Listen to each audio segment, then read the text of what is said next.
welcome to the Old Time Radio Westerns. I'm your host, Andrew Rhynes, and I'm excited to bring you another episode absolutely free. This episode is just one of over 80 episodes we release monthly. Each one is meticulously digitally restored and stored in the cloud, which comes at a considerable expense.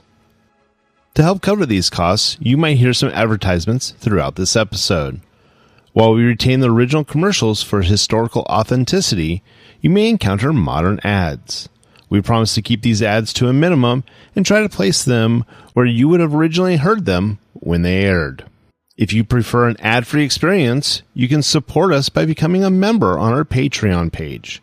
Go to otrwesterns.com/donate. Again, that's otrwesterns.com/donate for more information. I want to emphasize that we're committed to providing this content to you for free, but also want to be transparent about the financial realities of producing these shows. As a reminder, if you're listening to this episode on a service you pay for, please know that they do not support this podcast in any way, and the ads will be in this episode. Now, let's get into this episode. This episode is going to be The Lone Ranger. Original air date is January 21st, 1949, and the title is The Black Box. Hope you enjoy, and thanks for listening. Lone Ranger program number 1723.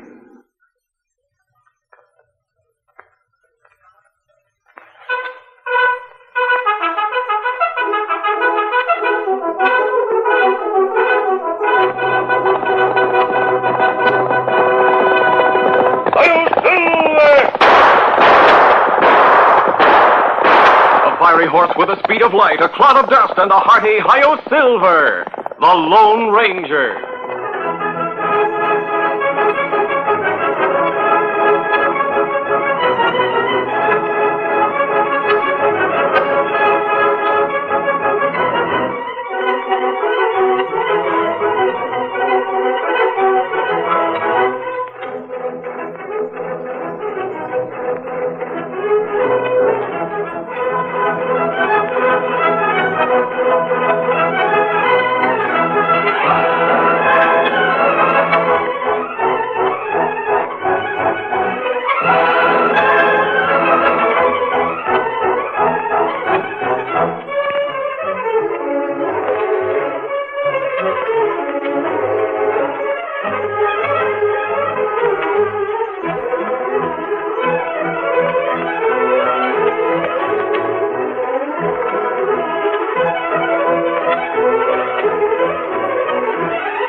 Faithful Indian companion Tonto, the daring and resourceful masked rider of the plains, led the fight for law and order in the early western United States.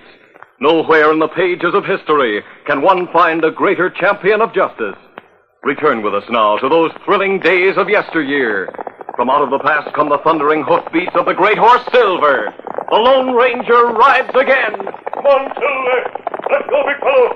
Hi-Yo, Silver! Hi!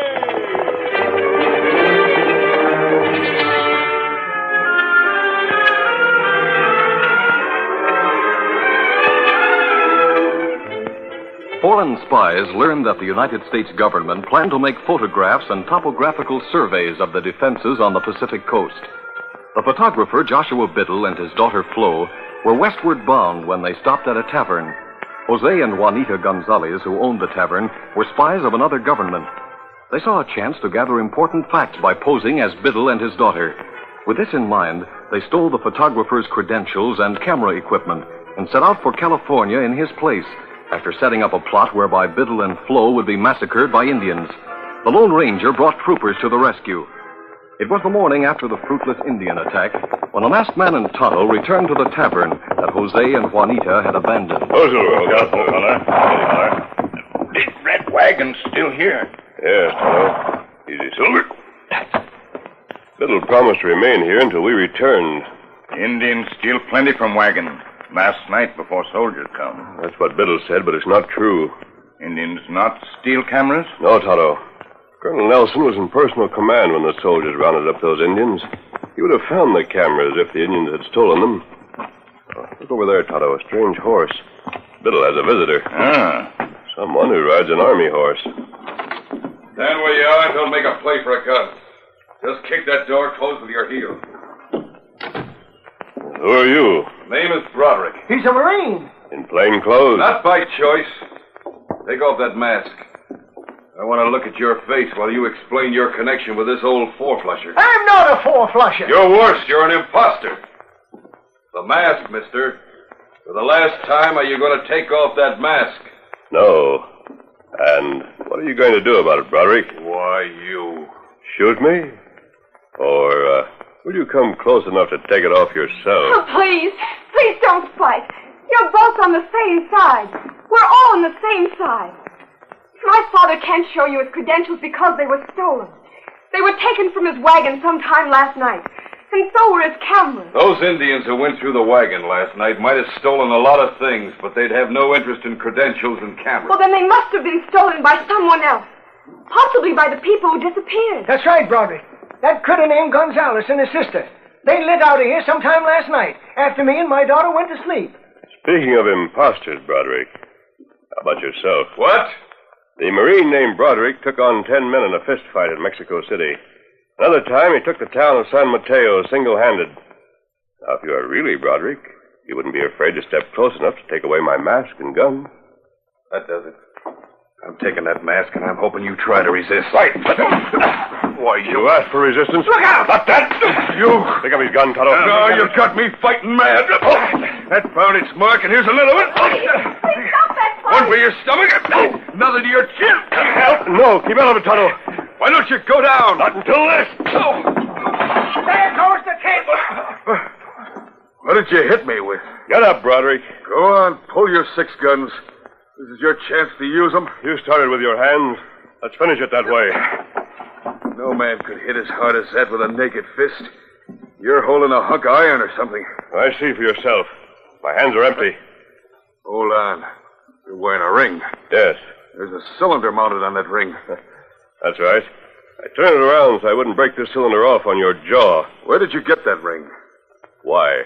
Because I have one just like it. See this? Mine came direct from Washington.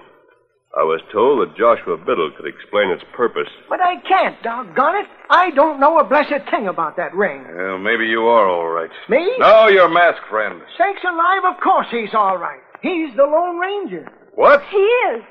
Well, if that don't beat... I'd question that statement if I hadn't stopped his fist with my chin. Why didn't you tell me who you were? Because, Broderick, before we had our discussion, you would have called me an imposter, as you did Joshua Biddle. I'm in plain clothes because of a special assignment. I'm supposed to protect Joshua Biddle from foreign spies. When this old coot couldn't identify himself, I thought... Isn't it quite likely that Jose Gonzalez and his sister are the spies? Yeah? Seems obvious that they stole his credentials and his cameras. Perhaps they plotted the Indian attack last night. I'll bet that's it. I'll bet you hit the nail right on the head. Now, Broderick, what about these rings you and I are wearing? Biddle should be able to explain them. Well, I can't. I was to meet you, Biddle, and give you one of the rings. Here it is. Oh. You'll find that this cylinder is actually a small but powerful microscope. The photographs you're to make of the Pacific defenses are to be put on film too small to be seen by the naked eye. They're to be made to fit into a small slide in the end of this ring and viewed through the cylinder. Those are orders. Get that? Orders. But my camera's in the film. I can't do a doggone thing without them, and they're stolen. And by this time, the two who stole them are well on their way to the Pacific coast. Great Scott, that's right. They have Biddle's credentials. They'll be in a position to steal some of the most carefully guarded secrets of our Pacific defense. We've got to get busy.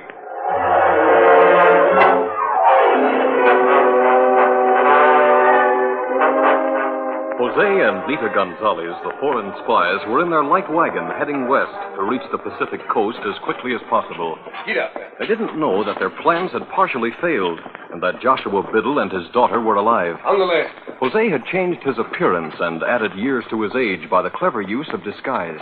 Remember, guard your speech, Jose. You are to be an American named Joshua Biddle, and I am identified in these documents as your daughter, Flo. I would like to know for sure that Biddle and his daughter have been massacred. I wish we knew for sure that our tavern had been burned down, and that the charred remains of those two had been identified as Jose Gonzalez and his sister.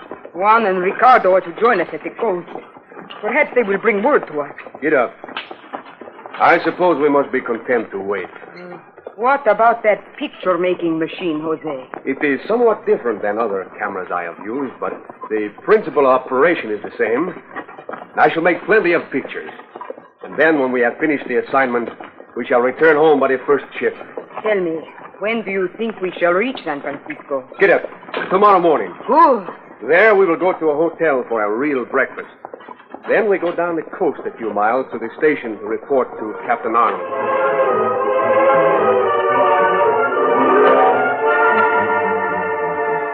That night found the Lone Ranger and Tonto, as well as Broderick the Marine, camped with Joshua Biddle and his daughter beside the big red wagon.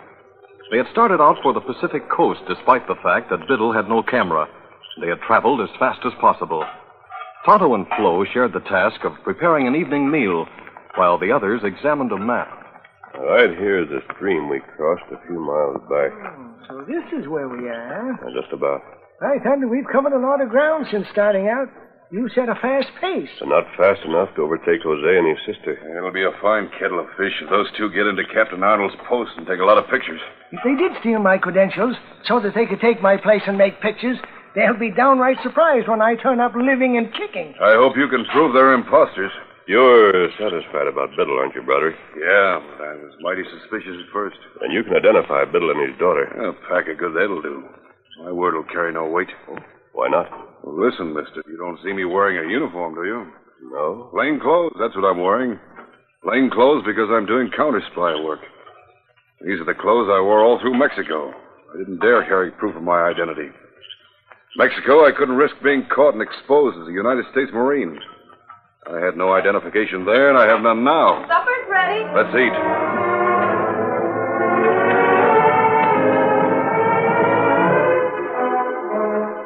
The following morning found Jose, disguised as Joshua Biddle, reading a San Francisco newspaper as he sat in a restaurant with his sister. The two had just completed a satisfying breakfast at the end of their overland journey. The army post in the hills had telegraphed an official report of the Indian attack. There was a small account on an inside page of the newspaper. It caught and held Jose's attention. Caramba. Jose. Our tavern in the hills did not burn down. It did not? The army came in time to overpower the Indians. But the photographer, his daughter. Both have survived. If we are exposed. Who is to expose us? We have the credentials. We have the documents. We have the proof of our identity. We shall insist that Biddle and his daughter are the ones who are imposters. See. Leave it to me. I shall prepare a story to tell Captain Arnold. Finish your coffee. We must see him as soon as possible.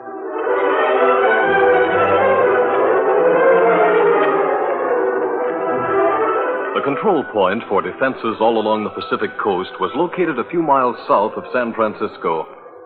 It was noon when the foreign spies, Jose and Nita Gonzalez, disguised as Joshua Biddle and his daughter, reached the headquarters and presented the stolen credentials to Captain Arnold.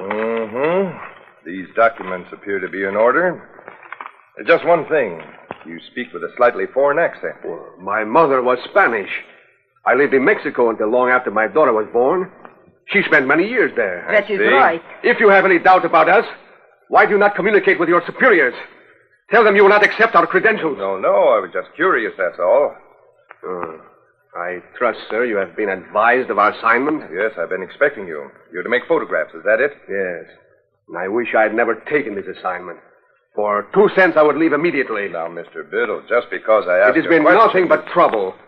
We were promised protection, which we did not have.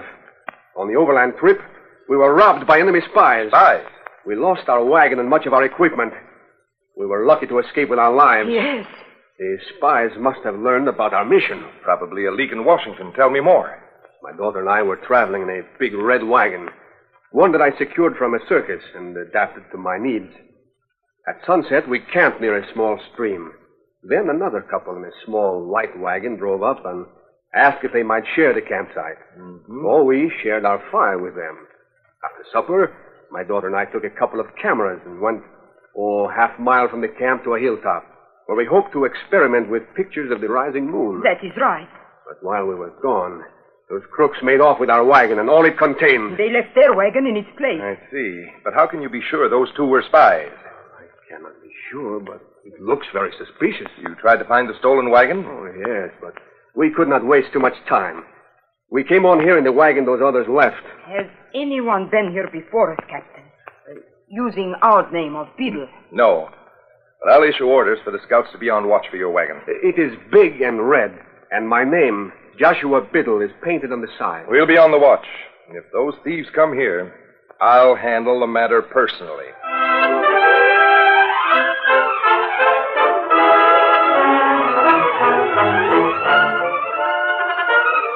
The curtain falls on the first act of our Lone Ranger story.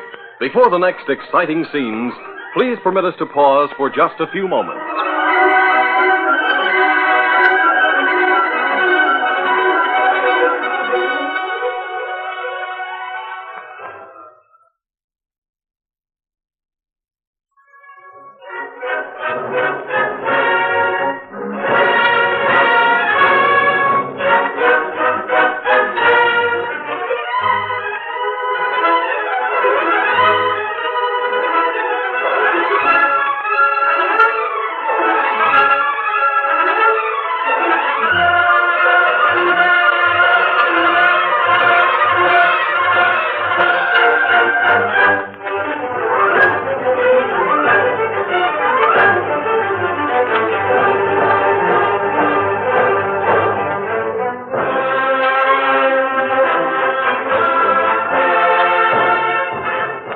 To continue our story. Gloating over the success of his lies, Jose Gonzalez proceeded to photograph the secrets of the coast defenses. Meanwhile, Captain Arnold passed the word to be on the lookout for the red wagon. It was mid-afternoon when one of the scouts rode in fast and dismounted at the captain's office. Oh, who goes there? Keep the formality, Joe. You know me. Is the captain inside? Who goes there? Just tell him Hawks is here. I spotted a big red wagon heading this way. What's that? Captain Arnold, Hawks refuses Quiet. Hawks, what'd you say about a red wagon? It's heading here from the west. I put my glass on her and saw an old gent and a girl on the seat. You did? I couldn't see all of the side, but I think that name's painted there. And Captain, 3 horsemen traveling alongside. 3 horsemen? A civilian, an Indian... A guide, no doubt. Who's the 3rd horseman? A man who wears a mask. Caesar's ghost. Hawks, order my horse saddled. Yes, sir. Lieutenant, pick a squad of 4 men to accompany us. Yes, sir. We'll ride out to meet that wagon. If those are spies and we capture them, it'll mean promotion.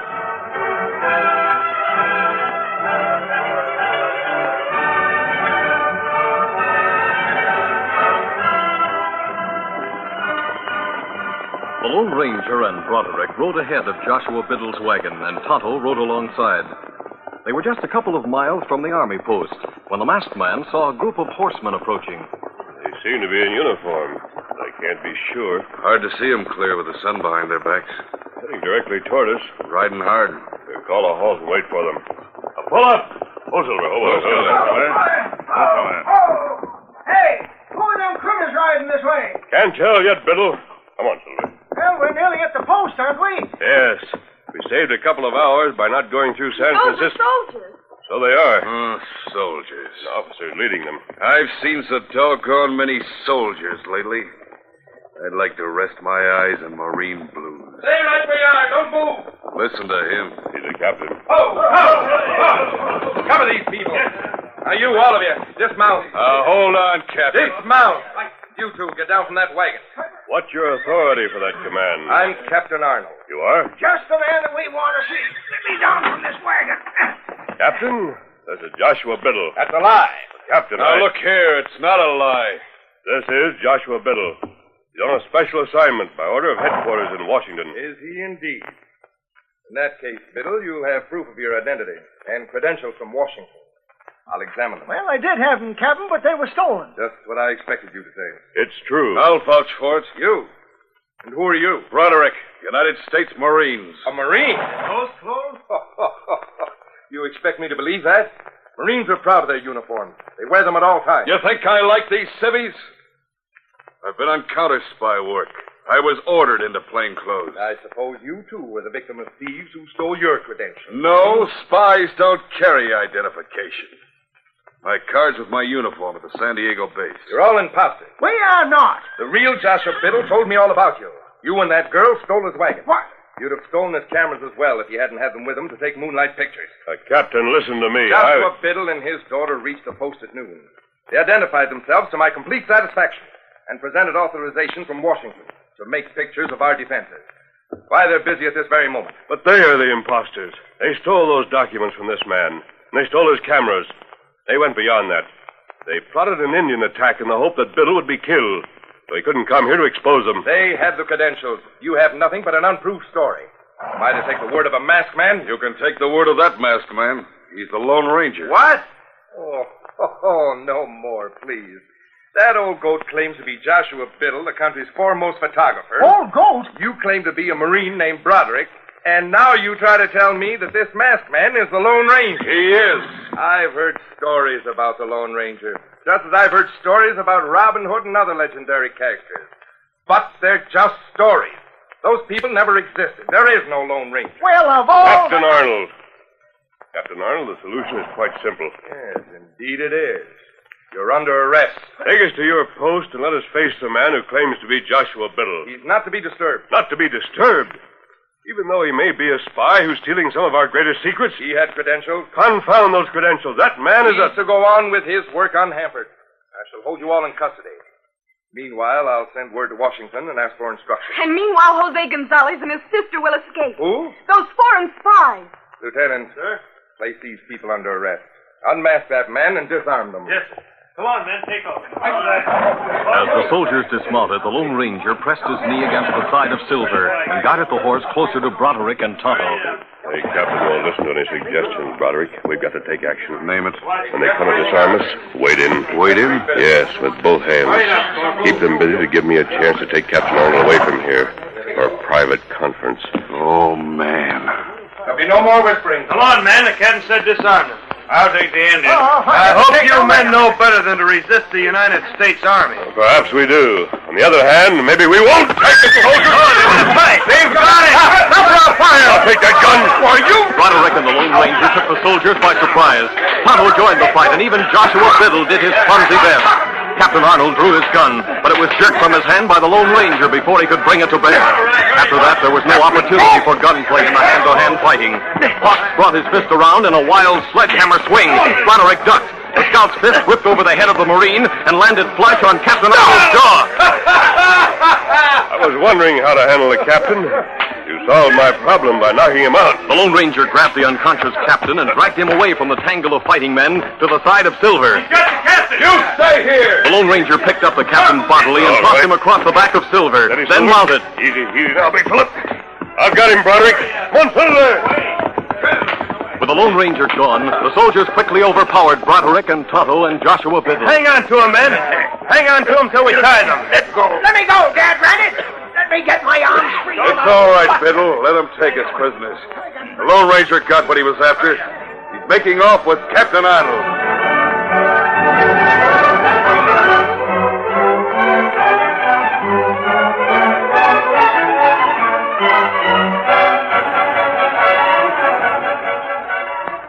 At the post, Flo was held captive in the custody of one of the officers' wives, while Tonto, Biddle, and Broderick were taken to the guardhouse. It was several hours later, and the prisoners were still wondering about the plan of the Lone Ranger. Not even Tonto can figure out what he had in mind in making off with Captain Arnold. Not right. Me not know. Me captured by soldiers, held in an army guardhouse. Did my buddies in San Diego ever hear of this? Broderick, look. Here comes that lieutenant. And look what's with him. Who's that old goat? Don't say that. He looks like me. And hey, that girl with him. She's the Gonzalez girl. And that must be Jose, and he's got my camera. Hey, you scheming, double-dealing, plotting polecat! Come here, you thieving critter! That's my camera! All right, take it easy, mister. Let me out of here! Let me out, I tell you! Them two are the crooks, they're the imposters, they're the thieves! That is the man who robbed me. You identify him, Biddle? Of course. And I, too, identify him. He was with a girl when he came to our camp and stole our wagon. You heard that, didn't you? Yes, sir. Is that all the identification you need? Yes. Don't believe him, don't believe a word he tells you. Look him over close. You'll find that his hair is whitewashed or something. You'll find that them whiskers are false. Oh, no. The lieutenant knows better than to subject me to such indignity. Are we free to go now, Lieutenant? Yes, I guess so, if you have all the photographs you need. No, don't let him go. Don't let him go. I'll talk to you later. Oh. You're all likely to find yourselves facing a firing squad if Captain Arnold isn't found by the searching party. Lieutenant, I know it's asking a lot of a soldier, but can't you be smart for once in your life? All right, that'll do, Broderick. Whatever your name is. A Marine, huh? Well, you weren't so hard to handle. Listen, Junior, don't get the buckle-brained idea that you and your friends handled me. I pulled my punches, see? I pulled my punches because I didn't want to make the Army 4 or 5 men short-handed. We will take the wagon, Lieutenant, and be on our way. Very well, Mr. Biddle. Mr. Biddle, he calls him. Lieutenant, don't let him go. Oh, I should let you out and put them in the guardhouse in your place, huh? Put that man in here for 2 minutes, that's all I ask. Just 2 minutes. I'll get the truth out of him. I'll tell the men in Washington about your courtesy, Lieutenant. In fact, I will recommend you for a captaincy. Don't listen to him. He's polishing apples. I'll see you to the gate, Mr. Biddle. Me hear horse. Hey, so do I. Sound like silver. Silver. We will go. No, you don't. Let me go. Let me go. Do you hear? Lieutenant, that madman, he has my father by the neck. Let go, do you hear? Let go. Get your arm back behind those bars. This coot's staying here. Stop it. You hear that, Lieutenant? That's the masked man coming back. Masked man? There he is, and Captain Arnold's riding with him. A number of soldiers rushed up when they saw their captain returning with a masked rider on the white horse. Your hands Jose and his struggled frantically to escape. You'll wait. This is an indignity. Washington shall hear of this. I demand that I be released at once. Lieutenant, hang on to that man and the girl.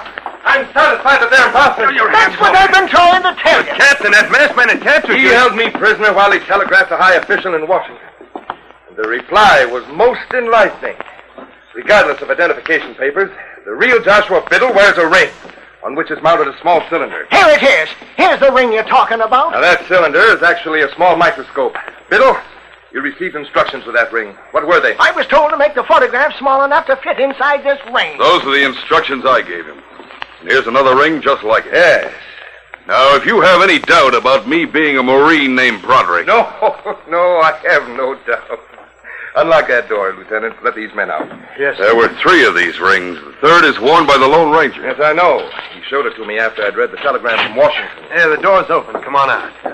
Captain Arnold, sir. What about that masked man? He abducted you. He carried you away. Lieutenant, his actions were highly irregular, but they did bring about the desired result. But speaking of irregularity, someone knocked me out. Roderick, if I thought it was you... Not me, Cappy. If you'd stopped the fist of a Marine, you'd still be out. Well, someone in plain clothes... Captain, will there be charges against that masked man? No, Hawks. The charges will be placed against Jose Gonzalez and his sister. Put him in jail and hold him there. And as for the masked man, he is the Lone Ranger.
is a feature of the Lone Ranger Incorporated, created and produced by George W. Trendle and directed by Charles D. Livingston.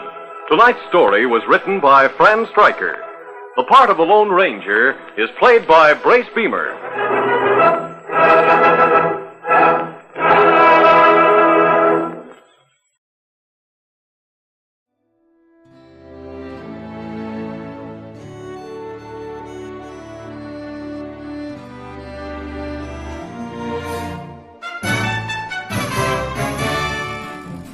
This has been a presentation of OTRWesterns.com, and we hope you enjoyed. Please take some time to like and rate our shows in your favorite podcast application. Follow us on Facebook by going to OTRWesterns.com/Facebook.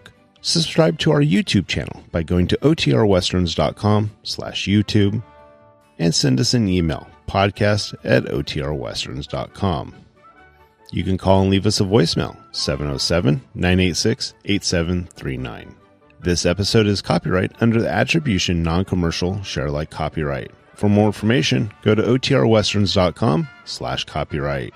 Have a great day, and thanks for listening.